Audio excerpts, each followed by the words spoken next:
का वोटर है तो ये जानकारी उनके लिए बहुत बहुत जरूरी है। चुनाव आयोग ने सिर नाम का एक नया अभियान शुरू किया है जो सीधे तौर पर वोट देने के अधिकार से जुड़ा हुआ है। चलिए इसे जरा समझते हैं। देखिए, ये अभियान 2 फेज में होगा। पहला फेज 4 नवंबर 2025 से शुरू होगा, जिसमें बूथ लेवल ऑफिसर्स यानी बीएलओज घर घर आकर वोटर्स की जानकारी को वेरीफाई करेंगे। अब इस पूरी प्रक्रिया का जो आधार है वो बहुत सरल है। 2025 की जो वोटर लिस्ट है उसकी तुलना सीधे सीधे साल 2002 की लिस्ट से की जाएगी और इसी तुलना के आधार पर हर वोटर को ए से लेकर एफ तक 6 अलग अलग कैटेगरीज में बांटा जाएगा।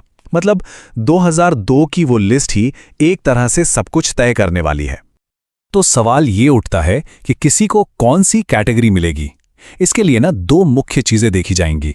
पहली, वोटर की उम्र, और दूसरी, 2002 की वोटर लिस्ट में उनके परिवार का नाम है या नहीं। ठीक है, तो सबसे पहले ग्रुप को देखते हैं। ये वो लोग हैं जिनकी उम्र 38 साल या उससे ज्यादा है, यानी जिनका जन्म 1 जुलाई 1987 को या उससे पहले हुआ है। अगर उनका नाम 2002 की लिस्ट में मिल जाता है तो उन्हें रखा जाएगा कैटेगरी ए में, और अगर नाम नहीं मिलता तो उन्हें डाल दिया जाएगा कैटेगरी बी में। एकदम सीधा सा हिसाब है। अच्छा, अब आते हैं दूसरे एज ग्रुप पर। यह है 22 से 38 साल के वोटर्स, जिनका जन्म 2 जुलाई 1987 से 2 दिसंबर 2004 के बीच हुआ है। अगर इनके माता या पिता दोनों में से किसी एक का भी नाम 2002 की सूची में है तो उन्हें मिलेगी कैटेगरी सी। लेकिन अगर माता पिता दोनों में से किसी का भी नाम उस लिस्ट में नहीं है तो फिर उन्हें कैटेगरी डी में रखा जाएगा। और आखिर में बात करते हैं सबसे यंग वोटर्स की, यानी 18 से 21 साल के वोटर्स की। यहां पर नियम थोड़े और सख्त हैं। इन्हें कैटेगरी ई में आने के लिए माता और पिता दोनों का नाम 2002 की लिस्ट में होना जरूरी है। अगर एक का भी नाम नहीं मिला तो उन्हें सीधे कैटेगरी एफ में डाल दिया जाएगा। तो ये जो A B C D categories हैं, इनका आखिर मतलब क्या है? इसका जवाब मिलता है हमें दूसरे फेज में। आपकी कैटेगरी ही ये तय करेगी कि आपको अपना वोट देने का अधिकार बनाए रखने के लिए कौन से और कितने डॉक्यूमेंट्स जमा करने पड़ेंगे, और कुछ मामलों में अपना वोट देने का अधिकार बचाने के लिए इतने डॉक्यूमेंट्स तक देने पड़ सकते हैं। चलिए इस टेबल को जरा ध्यान से समझते हैं। अगर कोई कैटेगरी ए में है तो बहुत बढ़िया, उन्हें कोई प्रूफ नहीं देना होगा।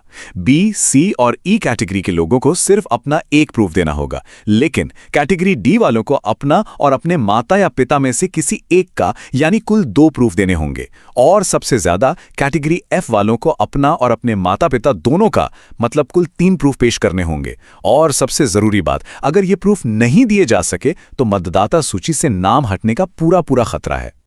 तो अब सबसे बड़ा सवाल, आखिर किया क्या जाए? घबराने की जरूरत बिल्कुल नहीं है। कुछ बहुत आसान कदम हैं जो अभी से उठाए जा सकते हैं ताकि आगे चलकर कोई भी परेशानी ना हो। तो सवाल यह है कि पहले फेज की तैयारी के लिए हम अभी से राइट नाउ क्या कर सकते हैं? देखिए, हमारा लक्ष्य होना चाहिए कि हम सबसे आसान कैटेगरीज ए, सी और ई में आ जाएं। इसके लिए क्या करना होगा?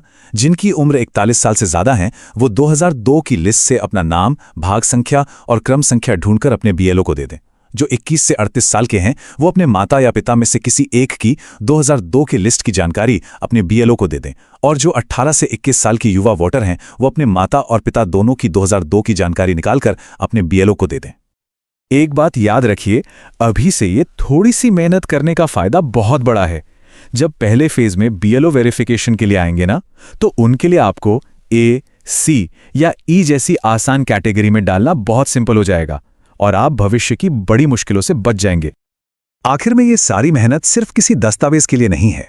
जैसा कि इस गाइड में कहा गया है, ये इसलिए है ताकि हमारा वोट देने का अधिकार बरकरार रहे और हम लोकतंत्र को बचा सकें।